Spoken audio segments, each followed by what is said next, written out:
The dealer's verdict came in 4 words: $200,000. 8 luxury vehicles, identical fault codes, one devastating estimate. Margaret Holloway had not signed.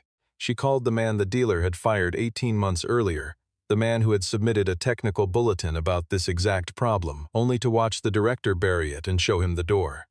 Tonight, Ryan Cole stood alone in his small Chicago shop, one diagnostic meter in hand, a $14 fuse on the workbench. He had lost everything for knowing too much. Now he was about to prove exactly how much he knew. Stay with this story. What he found that night will change how you look at every single repair bill forever. The morning came in cold and gray over Chicago's Halsted Street, the kind of November cold that settled into concrete and brick and did not offer to leave until sometime in March. Ryan Cole had opened the shop at 6:45 the way he always did, unlocking the side door with the key that stuck on the third turn, flipping the overhead lights in sequence from front to back, running the wall heater up from its overnight setting, and waiting for the 3 minutes of groaning protest it delivered before committing to warmth. Cole Auto Repair occupied a narrow service bay wedged between a Vietnamese grocery and a dry cleaner on a block that saw more foot traffic than vehicle traffic, the kind of storefront most people passed without reading the sign. Inside, the tools along the left wall were organized with a deliberateness that seemed almost out of scale with the space. Every socket set in its rail, every torque wrench hung rather than set down, every diagnostic cable coiled rather than draped. The scan station beside the lift was newer than anything else in the building, purchased secondhand from a dealership closure 2 years prior. Updated with software licenses Ryan renewed each January regardless of how thin the margins ran. He had made that priority early on because he understood that credibility in a small shop came from what you pointed to, not from what you said about yourself. The equipment was the argument. Lucas Reed arrived at 7, pulling his jacket off in the doorway and dropping his bag beside the lift post. He was 26, trained at a vocational program and 2 years into a trade he was still growing into, reliable in the specific way some young mechanics are before the industry teaches them to cut corners. He asked questions when uncertain, admitted when he needed help, and did not pretend otherwise. In the small waiting area off the front of the shop, separated from the bay by a half wall of glass, Ryan's daughter Grace had fallen asleep in the corner chair with her school jacket pulled over her shoulder and her backpack wedged under her feet. School had closed for the snow, and the neighbor who sometimes helped on short notice was out of town. Ryan had covered Grace with a folded shop blanket without disturbing her. Neither he nor Lucas mentioned her again.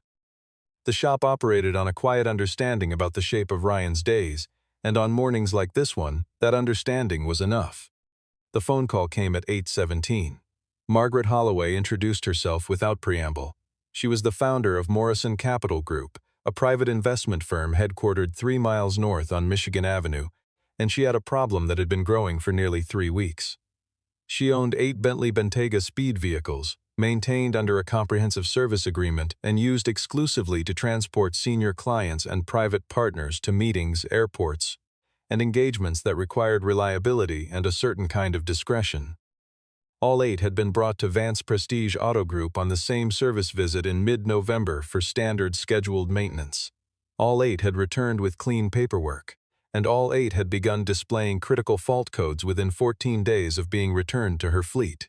She had received a formal service estimate that morning, $200,000 to repair the fleet, $25,000 per vehicle, covering a complete replacement of each car's central advanced driver assistance system control module plus full system recalibration and road verification testing. The estimate was detailed, professionally formatted, and delivered with the quiet authority of an institution that expected no further questions. She had not signed it. Something about the arithmetic of the situation, 8 vehicles, the same fault presentation, the same proposed repair, the same unit cost, all emerging within the same 2-week window after the same service appointment, had held her pen still. In her experience, coincidences with that kind of perfect symmetry tended not to be coincidences. Ryan listened without interruption. When she finished, he asked 2 questions. What exactly were the fault codes, and had the cars been driven regularly in cold conditions since returning from service?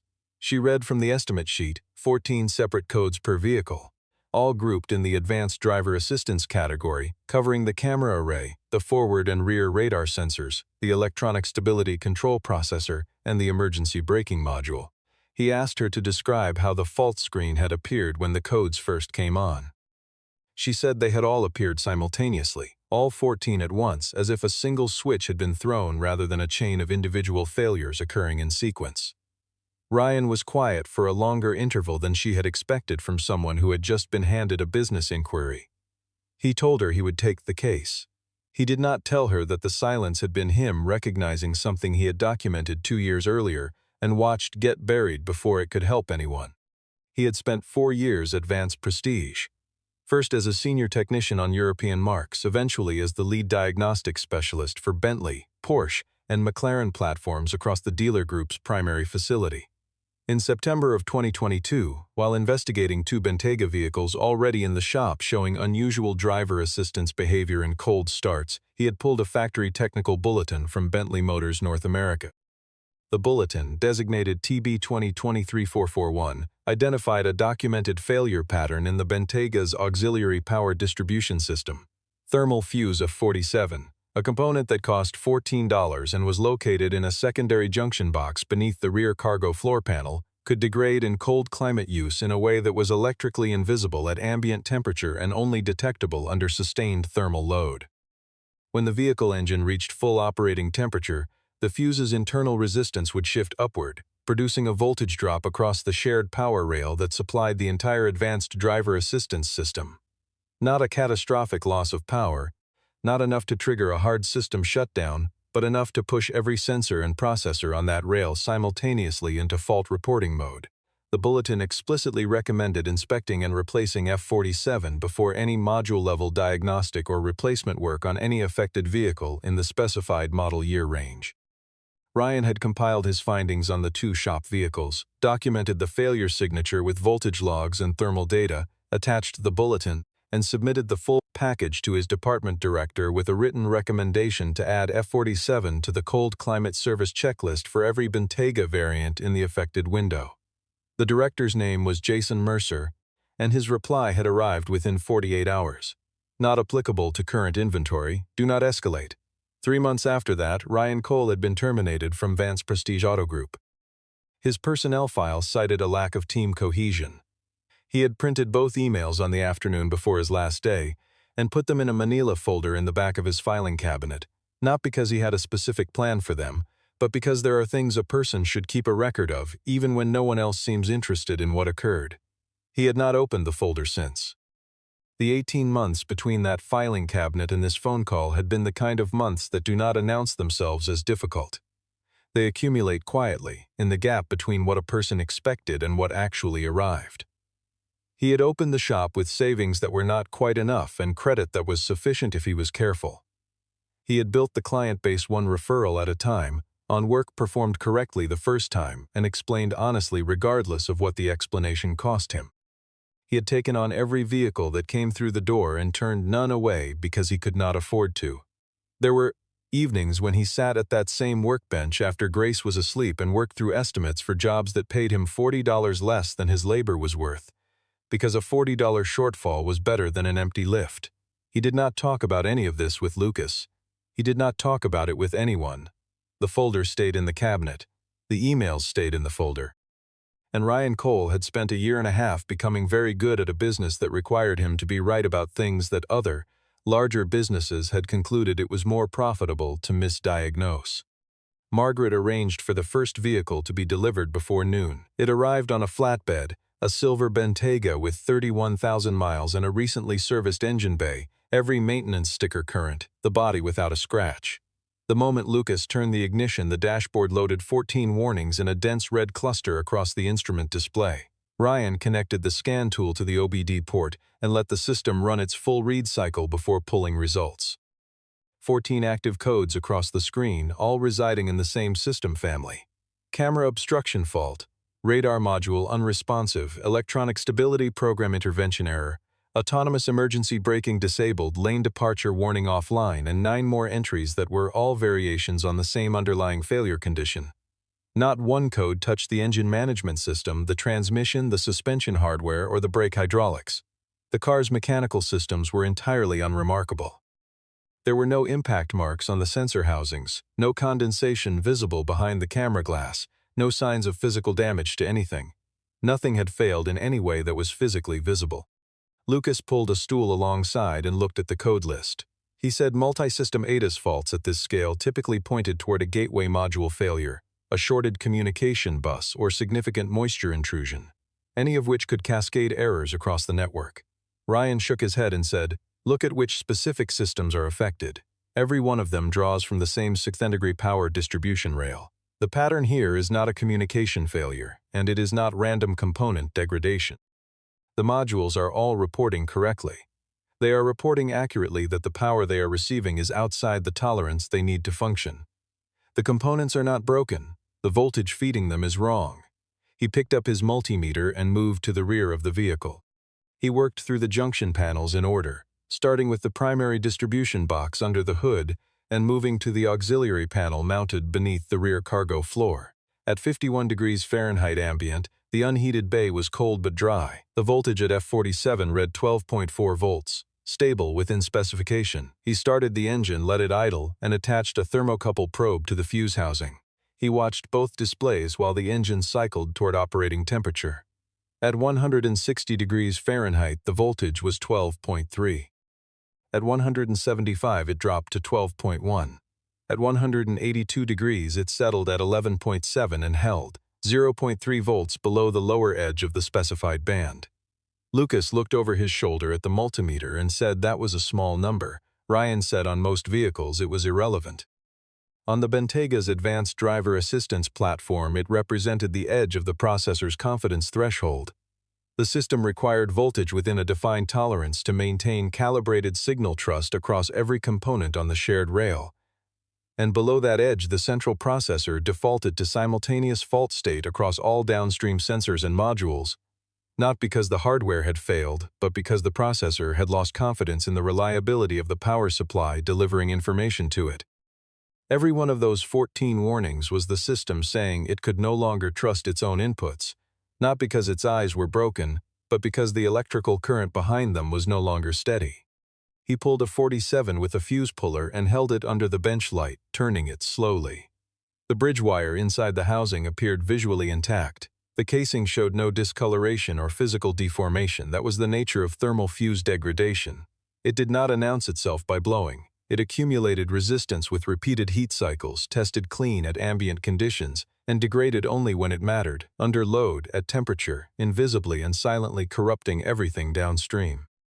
He ordered the replacement from the parts shelf, $14, F47, original equipment specification, and installed it in under 5 minutes.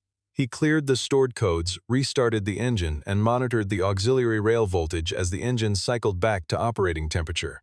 At 182 degrees housing temperature, the reading held at 12.4 volts, steady throughout.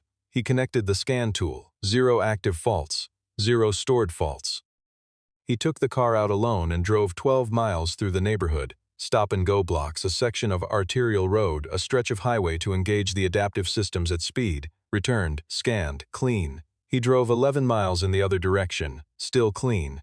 He logged the voltage measurements at each stage, the scan outputs from each test, photographs of the original fuse alongside the replacement, and the odometer readings at each interval. He noted the ambient air temperature at each test drive start, the housing temperature at the point of measurement, the precise time elapsed between engine start and the voltage reading, and the road and traffic conditions encountered during each interval. The documentation was the kind that left no interpretive space, the kind that answered the follow-up questions before they could be formed. Then he called Margaret Holloway and told her exactly what he had found, exactly what he had repaired, and exactly what it had cost. Carter Winslow was on speaker in her office. When Ryan finished, Winslow said what he needed to say. A Bentley-certified facility with a full technical staff had assessed these same vehicles and produced a conclusion requiring $200,000 in parts. He wanted to understand how a different result was possible. Ryan said the question was fair. He said he was not able to say with certainty whether the fault had been overlooked through negligence or avoided through intention, but he said that the distinction between those two possibilities was precisely what Margaret should be asking the facility to answer in writing. Ryan sent the 12-page diagnostic report to Margaret's email before 4 o'clock, attaching the voltage logs, the thermal data, the scan tool records, the pre- and post-comparison screens, the test drive mileage documentation, and his written summary. He recommended she forward the report to Vance Prestige with a formal written request for a line-by-line account of their diagnostic process and an explanation of how a $25,000 module replacement had been recommended per vehicle when the root cause was a $14 fuse explicitly identified in a manufacturer bulletin. Margaret sent the report to Isabella Vance's direct business email that same afternoon, with a subject line that was 2 sentences and not possible to misread. Isabella received the email at 4:47. She opened the attachment, read for approximately 90 seconds, and forwarded the file to Jason Mercer with a single line. "Handle this and get back to me by end of day." She had 17 other unread messages, a board presentation in 31 hours, and a shareholder call beginning in 20 minutes. She did not read page 3, which contained the voltage log. She did not read page 9, which contained Ryan Cole's name in the diagnostician field. Jason Mercer read page 9 first. He had recognized the diagnostic structure before he even reached the name, the voltage measurement sequence, the thermal profiling methodology, the specific framing of the fault as a power supply degradation rather than a component failure. He had worked alongside Ryan Cole for 4 years. He sat at his desk without picking up the phone for 11 minutes. Then he called Margaret Holloway.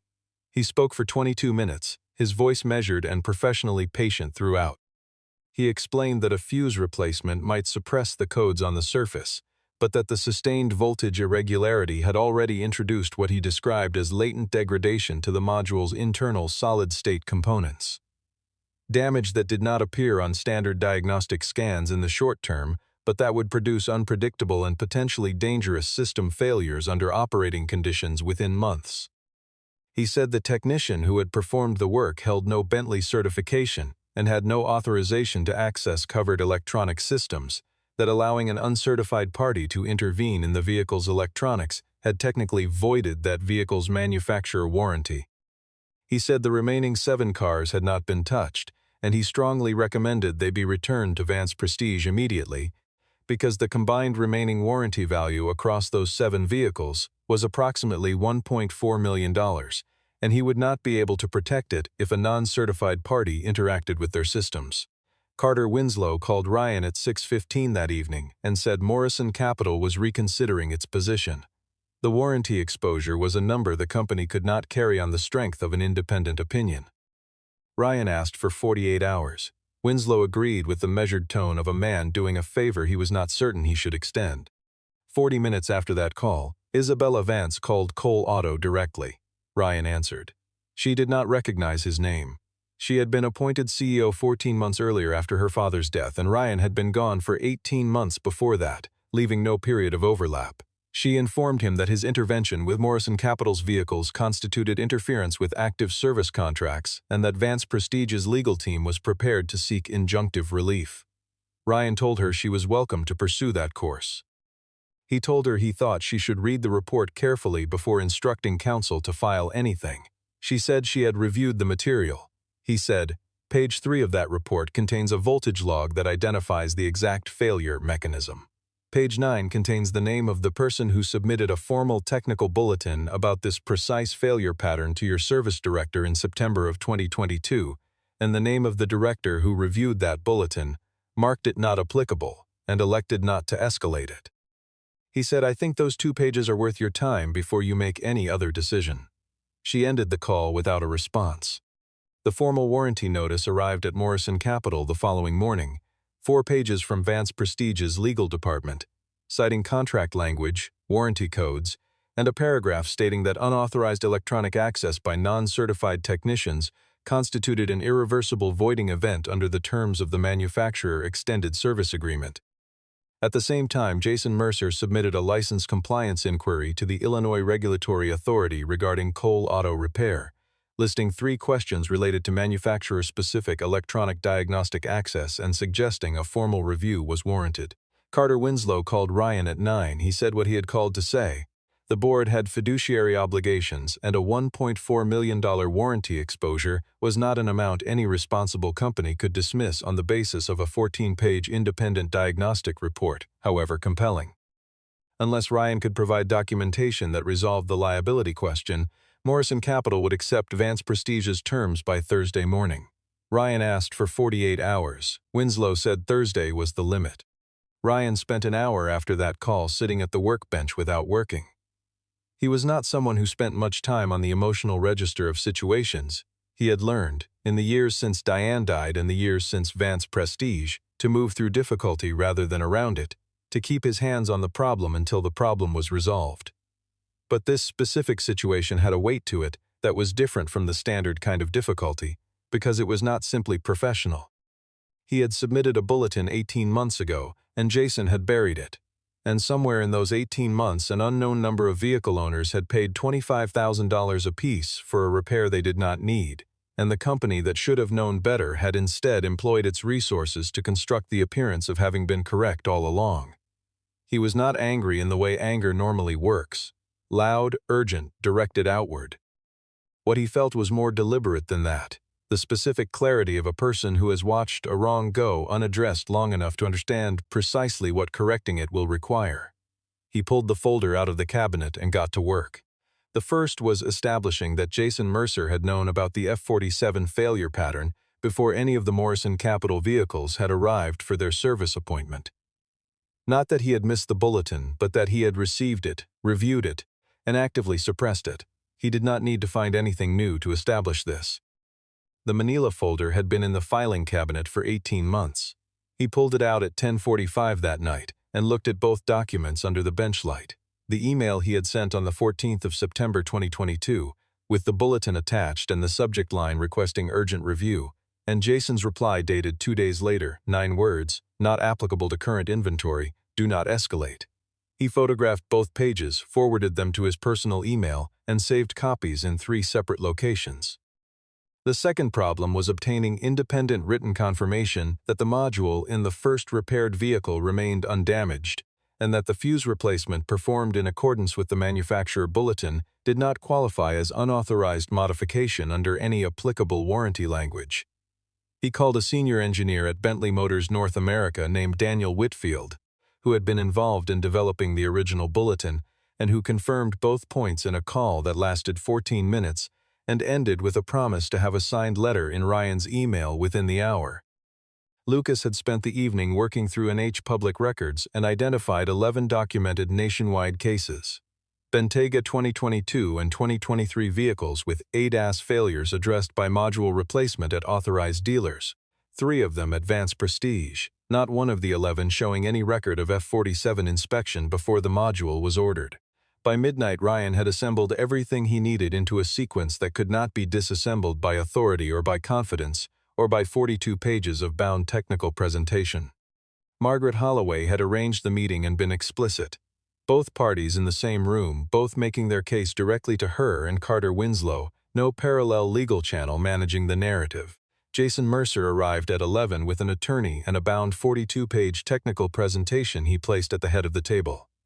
He was composed, well-dressed, and entirely at home, the conference room, the formal documentation, the institutional weight of an established dealer group behind him.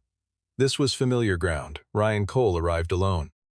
He set his laptop on the table, placed a padded envelope beside it, and set the removed 47 fuse in a small clear bag at the center of the surface between them. He did not explain what it was. He did not introduce himself to Jason. Jason looked at the bag and then at Margaret without acknowledging Ryan. Jason presented first. His 42 pages covered the Bentayga's driver assistance architecture with the depth of someone who had prepared carefully. The voltage tolerance windows for each sensor category, the known failure modes of solid-state modules subjected to substandard power supply, a concept he called latent degradation, in which microscopic stress damage accumulated in integrated circuits exposed to voltage irregularity without producing measurable faults in the short term, and 2 citations from automotive engineering publications. He concluded that Ryan's fuse replacement had addressed a surface indicator while leaving the underlying damage untreated. His attorney was quiet throughout but present in the way attorneys are at these meetings, visible, available, and carrying the implicit weight of what follows if the conversation does not resolve. Ryan waited for the silence to settle fully before he moved. He picked up the clear bag, placed it at the center of the table, looked at Jason Mercer, and asked one question. The module in the first repaired vehicle had been scanned 4 times across 340 miles of road testing at full operating temperature and returned 0 fault codes on every reading. Was there anyone in this room prepared to state in writing that the module had been damaged? Nobody answered. Jason looked at the bag and not at Ryan. The attorney shifted slightly in his chair. Ryan opened the laptop and turned it toward the room. He presented 4 items. The voltage log. A 90-minute recording of the auxiliary power rail through cold start and full warm-up. The degradation signature at F47's housing temperature visible in the graph. The baseline restored cleanly after replacement. The scan tool record. The fault screen with 14 codes, followed immediately by the clean screen after the repair, followed by logged outputs from 5 separate test drives. The written confirmation from Daniel Whitfield at Bentley Motors North America. The bulletin was an official manufacturer advisory, and fuse replacement performed in accordance with it did not constitute unauthorized modification under any applicable warranty clause. The mileage log, 340 miles of documented operation across a range of temperatures, clean scan outputs attached for each interval. Jason allowed a pause before he responded. He said the bulletin had been a discretionary advisory, not a mandatory protocol. He said Vance Prestige's technical staff had assessed its applicability and found it outside the parameters of the vehicles in question. He said this with the practiced authority of a man who had managed technical objections professionally for a long time. Then Ryan opened the padded envelope and placed 2 sheets of paper on the table. The first was his email to Jason Mercer dated the 14th of September 2022, with the bulletin attached, the subject line reading 47 thermal failure pattern on 2022 Bentayga, urgent review recommended. The second was Jason's reply dated the 16th of September, not applicable to current inventory, do not escalate. The 2 pages lay flat under the fluorescent ceiling light, and no one in the room spoke for close to 6 seconds. Isabella Vance had been sitting at the far end of the table with a legal pad she had not written on for the last 40 minutes. She looked at the 2 emails. Then she looked at Jason. The expression she carried was not anger. It was the stillness of a person running a rapid and unwelcome recalculation, adjusting what they thought they knew against a piece of evidence that did not accommodate the earlier version. She had not known these emails existed. She had been given an organization and trusted the people who ran its pieces before she arrived. 2 sheets of paper were now defining the dimensions of that trust with a precision she could not argue away. Jason's attorney raised the issue of confidentiality. Ryan was no longer employed, and internal correspondence was proprietary company material. Ryan said he had printed both documents during his employment as the author of one of them and had kept them in his own files. The attorney noted the company reserved its rights. The meeting closed without a formal resolution. Carter Winslow walked Jason and his attorney to the elevator. When the doors closed, the room held 3 people. Isabella gathered her legal pad and her unopened folder and left without speaking to either of the 2 who remained. She sat in her office at 11:40 that night, the building quiet around her, reviewing the Morrison Capital Fleet service records on the CEO-level portal she rarely used directly because the service division reported to her through Jason's summaries. She was reading raw data for the first time. The pattern Margaret had described was clear in the records.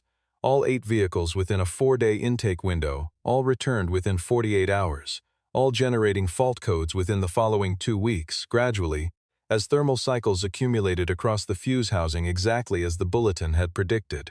What stopped her was a single entry in the procurement database. Jason Mercer had submitted a purchase order for 8 Bentley Bentayga ADAS control modules dated the 1st of November. The vehicles had arrived for service on the 14th of November. He had ordered the replacement modules 13 days before any of the 8 cars had been examined, diagnosed, or authorized for any repair work. A procurement entry at that value required a vehicle identification number and a documented diagnostic justification. The entry showed the fleet account number and a category designation of projected service recommendation, a classification designed for routine consumable items, not for $25,000 electronic assemblies that required individual vehicle-specific justification. She opened the technical bulletin database. TB 2023-441 was filed under the Bentayga service category marked not applicable, initial JM dated the 12th of September 2022. She pulled the entry's modification history. The bulletin had been received from Bentley Motors North America on the 8th of September 2022. 6 days before Ryan Cole had emailed it to Jason, meaning Jason had received the manufacturer's official distribution version, reviewed it, marked it inapplicable, and initialed the suppression before Ryan's internal submission ever arrived. He had not failed to act on Ryan's report. He had already acted on the source document first. She sat with that fact in the empty office for a long time. She drove to Cole Auto the following morning at 7:15 without calling ahead. The lights were already on inside. Ryan was beneath the rear of a truck when she stepped through the side door, and he rolled out when he heard her, looked at her from the floor for a moment, and stood without surprise or ceremony. She asked to see the repaired vehicle. He washed his hands at the utility sink and led her out to the back lot. The Bentayga was under a single light pole in the cold morning air. He started the engine and connected the scan tool with the cable from his shirt pocket. They stood together while the system initialized, neither of them speaking. The screen returned empty, 0 active codes, 0 stored codes. She looked at the display for longer than the reading required. She asked how many years he had worked at Vance Prestige. He said 4. She asked why he had left. He said he had been terminated in May of 2023. She asked what reason had been given on record. He said, lack of team cohesion. She did not respond to that. She looked at the empty screen once more and then walked back to her car. The board meeting was that afternoon at 2. Isabella presented the procurement order dated 2 weeks before the vehicle intake, the bulletin record dated and initialed by the service director before the model had seen its first Chicago winter, and the NHTSA complaint data Lucas had compiled, showing the same fault presentation at authorized dealerships across the country, and 3 cases at Vance Prestige specifically, all without any record of F-47 being checked before module work was performed. She did not editorialize. She set the documents in chronological order and let the sequence speak. The board authorized an internal investigation and suspended Jason Mercer pending its outcome by unanimous vote. He was escorted out of the building at 4:17 that afternoon, his access credentials deactivated before he reached the exit. The investigation that followed covered 11 weeks and nearly 3 years of service records and identified 47 instances of module-level replacements billed at full price on vehicles where fuse or relay-level intervention had been the available and undocumented solution. The findings were forwarded to Bentley Motors North America's Warranty Compliance Division and to the Illinois Consumer Protection Bureau. Isabella called Ryan at 6 that evening. He was still at the shop. She said, I owe you an apology for 3 things. First, I threatened you with legal action before I had read your documentation, and that was wrong. Second, I allowed the way my own company was structured to prevent me from seeing what I should have seen well before this week arrived. Third, and I want to be clear that this has nothing to do with the legal resolution, I now understand that what happened to you in May of 2023 was unjust, and I understand it fully. I cannot change it. But I want you to know that I am not unaware of it. Ryan said he appreciated her saying so. A pause opened on the line. He did not fill it. She did not fill it. Sometimes 3 honest sentences, offered plainly, are exactly the right length for what needs to be said. Vance Prestige repaired all 8 Morrison Capital vehicles within the following week. Each received a new F-47 fuse installed and verified at operating temperature before the vehicle was cleared. No module was replaced in any of the 8. The combined parts cost across the fleet was $112. Morrison Capital was charged nothing. The repairs were completed at Vance Prestige's expense under the terms of a written settlement that acknowledged the diagnostic error and released all outstanding warranty claims. Margaret Holloway accepted the keys on a Thursday afternoon and did not ask for anything beyond what had been agreed. Isabella restructured the service division in the weeks that followed. Any repair estimate exceeding $5,000 on an in-warranty vehicle now required independent review by a second technician not affiliated with the initial assessment. All manufacturer technical bulletins were reclassified from discretionary advisory to mandatory review, with written justification required before any bulletin could be marked inapplicable. The service director role was posted externally. The operational updates took effect without announcement and without ceremony, which was, in its own way, a kind of statement. The 47 cases identified in the internal investigation were more than a compliance matter. Each represented a vehicle owner who had paid for a repair they had not needed, on the authority of a diagnosis that had been guided not by the condition of the vehicle but by the presence of a parts order already filed. Bentley Motors North America's Warranty Division opened a formal review that extended to 4 other authorized dealer groups in the region. 2 of those groups subsequently identified similar patterns in their own historical service records.